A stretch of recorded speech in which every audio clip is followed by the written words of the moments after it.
Good afternoon students, I hope you all are fine. आज हम economics के अंदर चैप्टर नंबर 2 जो है हमारा some basic concepts of macro economics, उसके आज हम मल्टीपल चॉइस क्वेश्चंस करेंगे क्योंकि हमारे यूनिट टेस्ट जो है वो होने वाले हैं। तो इसीलिए हम आज सेकंड चैप्टर के मल्टीपल चॉइस क्वेश्चंस करेंगे। तो our first question is consumption of all goods and services in the economy during the period of an accounting year is known as। ये कहता है कि एक अकाउंटिंग ईयर के अंदर जो गुड्स एंड सर्विसेज का कंजप्शन किया जाता है इकोनॉमी के अंदर, उसे हम क्या कहते हैं? एग्रीगेट डिमांड कहते हैं, एग्रीगेट सप्लाई कहते हैं, एग्रीगेट कंजप्शन कहते हैं, या नन ऑफ दीज। तो एक इकोनॉमी जितने भी गुड्स एंड सर्विसेज का एक साल के अंदर कंजप्शन करती है तो उसे हम क्या कहते हैं? Aggregate consumption. तो इसका आंसर क्या हो जाएगा? Aggregate consumption. Our second question is classification of goods depends on. जब हम गुड्स को क्लासीफाई करते हैं तो वो किसके ऊपर डिपेंड करता है? कंजप्शन ऑफ गुड्स के ऊपर, प्रोडक्शन ऑफ गुड्स के ऊपर, फर्स्ट यूज ऑफ गुड्स के ऊपर, या फिर एंड यूज ऑफ गुड्स के ऊपर। ये किस पर डिपेंड करेगा गुड्स का क्लासिफिकेशन? एंड यूज, कि एंड में उस गुड को यूज़ कौन कर रहा है, मतलब जो उसका एंड यूज़र होता है उस चीज़ के ऊपर जो गुड्स का क्लासिफिकेशन डिपेंड करता है। ठीक है, तो एंड यूज़र के ऊपर ही देखा जाता है क्योंकि वो उसके लिए इंटरमीडिएट भी हो सकता है और फाइनल गुड्स भी हो सकता है। जैसे कि अगर हम एक एग्जांपल लें तो जो शुगर है, शुगर अगर बिस्किट बनाने के लिए यूज़ की जाती है तो उसके लिए क्या है? इंटरमीडिएट गुड है। लेकिन अगर वही शुगर घर में यूज़ की जाती है तो वो क्या है? फाइनल गुड है। तो गुड्स का क्लासिफिकेशन किस पर डिपेंड करता है? उसके एंड यूज़ पर। थर्ड क्वेश्चन है हमारा, final goods are used by. जो फाइनल गुड्स हैं वो किसके द्वारा यूज़ किए जाते हैं? कंज्यूमर्स के द्वारा, प्रोड्यूसर्स के द्वारा, गवर्नमेंट के द्वारा, या ऑल ऑफ दिस। तो जो हमारे फाइनल गुड्स होते हैं वो कंज्यूमर्स भी यूज़ कर सकते हैं, प्रोड्यूसर्स भी यूज़ कर सकते हैं और गवर्नमेंट भी यूज़ कर सकती है। तो ये क्या हो गया? ऑल ऑफ दीज, क्योंकि फाइनल गुड्स वो गुड्स होते हैं जो कि यूज़ करने के लिए रेडी हैं। फोर्थ क्वेश्चन है हमारा, those goods which satisfy human wants directly are called. वो गुड्स जो कि ह्यूमन की इच्छाओं को डायरेक्टली सेटिस्फाई करते हैं उसे हम क्या कहते हैं? इंटरमीडिएट गुड्स कहते हैं, कंज्यूमर गुड्स कहते हैं, कैपिटल गुड्स कहते हैं, या नन ऑफ दीज। ये हमने स्टडी भी किया था कि जो गुड्स ह्यूमन वांट्स को डायरेक्टली सेटिस्फाई करते हैं उसे हम कंज्यूमर गुड्स कहते हैं। So our next question is capital goods are those goods। capital goods कौन से होते हैं? which are used in the production process for several years, जो कि प्रोडक्शन के प्रोसेस में कई सालों तक यूज़ होते हैं। which are used in the production process for few years, जो कि प्रोडक्शन के प्रोसेस में कुछ ही सालों तक यूज़ होते हैं। which involves depreciation losses, और जिसमें डेप्रिशिएशन का जो लॉस है उसके चांस होते हैं बोथ ए एंड सी। तो देखो कैपिटल गुड्स कौन से होते हैं? जो कि प्रोडक्शन के प्रोसेस में सेवरल ईयर्स तक यूज़ होते हैं और जिनमें डेप्रिशिएशन होता है। क्यों? क्योंकि जब उनको यूज़ करते हैं तो उनकी जो वैल्यू है उसमें क्या होता है? रिडक्शन होता रहता है, जिसे हम डेप्रिशिएशन भी कहते हैं। तो इसका आंसर क्या हो जाएगा? D, both A and C. So our next question is food processor used by the households in their kitchen is an example of। कि किचन के अंदर जो हाउस होल्ड है वो फूड प्रोसेसर यूज़ करते हैं तो उनके लिए ये कैपिटल गुड्स है, इंटरमीडिएट गुड्स है, कंजप्शन गुड्स है, या नन ऑफ दिस। तो फूड प्रोसेसर जो हाउस होल्ड यूज़ कर रहे हैं उसके लिए क्या होगा? कंजप्शन गुड्स होंगे ये। ठीक है, फिर है in the production of sugar, sugar cane is. अब प्रोडक्शन हो रहा है शुगर का, शुगर केन क्या है उसके अंदर? मतलब गन्ना। क्या एक फाइनल गुड है, एक कैपिटल गुड है, एक इंटरमीडिएट गुड है, या नन ऑफ दिस? तो भाई गन्ने का प्रोडक्शन के शुगर के प्रोडक्शन के अंदर जो गन्ना है वो क्या होगा? एक इंटरमीडिएट गुड होगा। क्यों?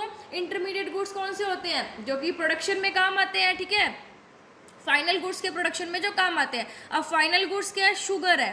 तो शुगर के प्रोडक्शन में क्या काम आ रहा है? Sugar cane. तो शुगर केन क्या है? इंटरमीडिएट गुड है एक। हमारा नेक्स्ट क्वेश्चन है, if car is purchased bye A taxi operator, अगर एक टैक्सी ऑपरेटर कार परचेज करता है तो उसे हम क्या कहेंगे? कैपिटल गुड्स कहेंगे, इंटरमीडिएट गुड कहेंगे, फाइनल गुड कहेंगे, बोथ ए एंड सी। तो ये बोथ ए एंड सी आएगा, क्योंकि जो टैक्सी ऑपरेटर कार परचेज कर रहा है वो उसका कैपिटल गुड भी हो सकता है, लंबे साल तक काम देगा उसको, ठीक है, और फाइनल गुड है क्योंकि उसके द्वारा यूज़ किया जा रहा है। तो दोनों हो सकते हैं इसके option A and C. Our next question is TV, radio, washing machine etcetera are examples of. जो टीवी है, रेडियो है, वॉशिंग मशीन है, ये किसके एग्जाम्पल है? ड्यूरेबल कंज्यूमर गुड्स के, सेमी ड्यूरेबल कंज्यूमर गुड्स के, सिंगल यूज़ कंज्यूमर गुड्स के, कैपिटल गुड्स के। तो ये सारे किसके एग्जाम्पल है? ड्यूरेबल कंज्यूमर गुड्स के, क्योंकि ड्यूरेबल कंज्यूमर गुड्स वो गुड्स होते हैं जो कि लंबे सालों तक चलते हैं।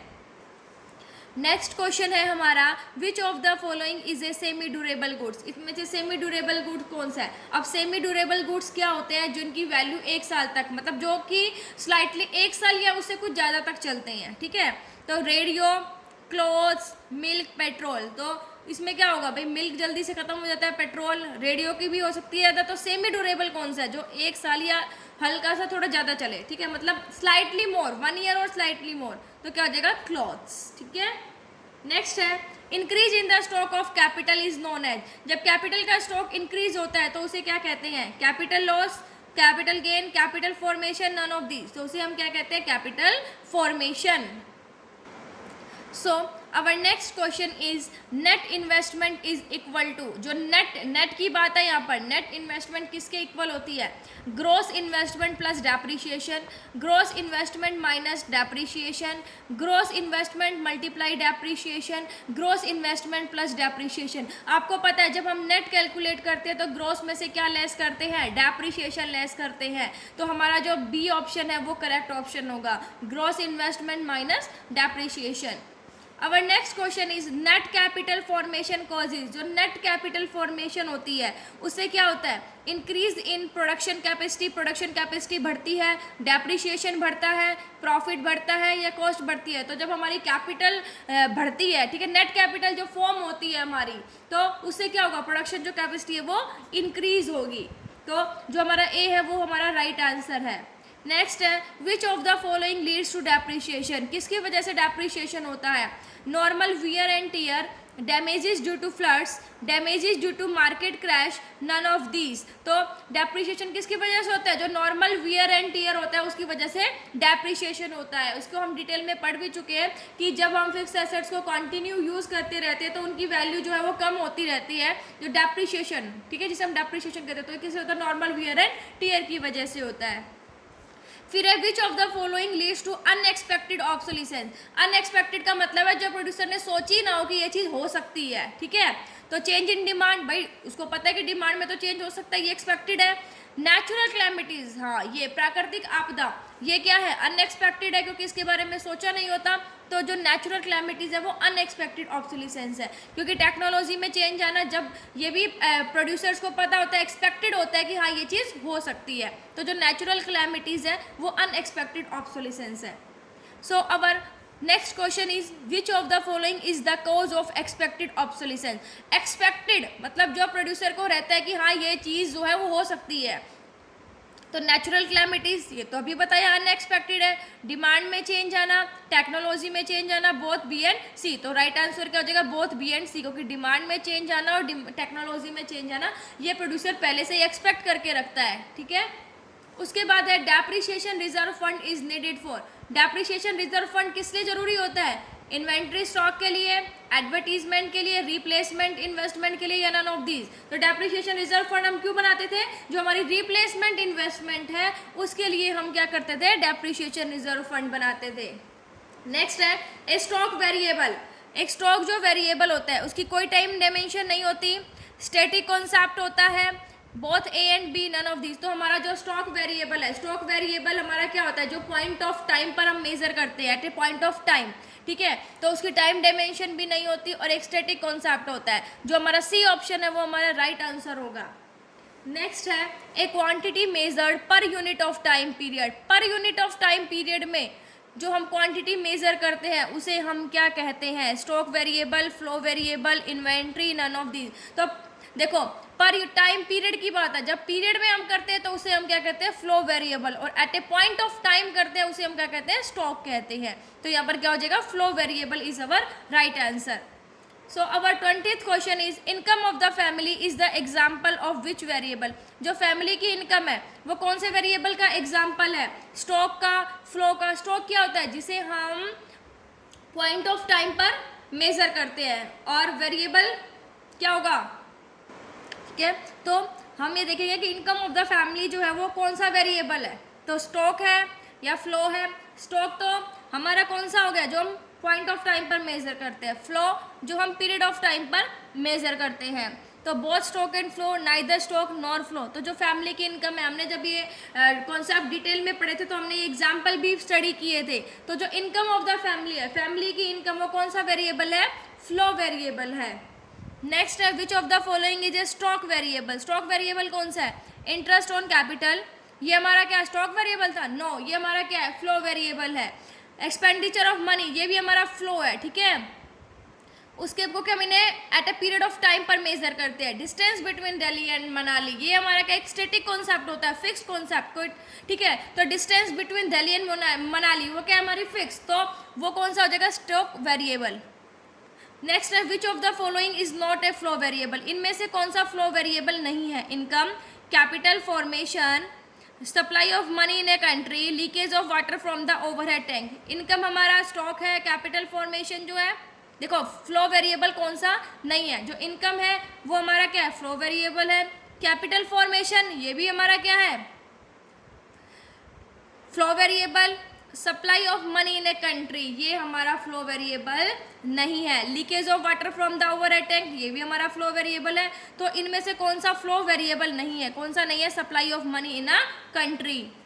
उसके बाद है car running between Delhi and Agra at a speed of 120 kilometre per hour. देखो जो डिस्टेंस है वो स्टॉक में आती है, लेकिन जो उसकी स्पीड है कि एक घंटे में वो 120 किलोमीटर पर आवर चलता है, तो ये किसके अंदर आएगी, देखो यहाँ पर है 120 किलोमीटर। देखो दोनों चीज़ दे दी, car running between Delhi and Agra, Delhi और आगरा के बीच में चल रही है 120 किलोमीटर पर आवर की स्पीड पर।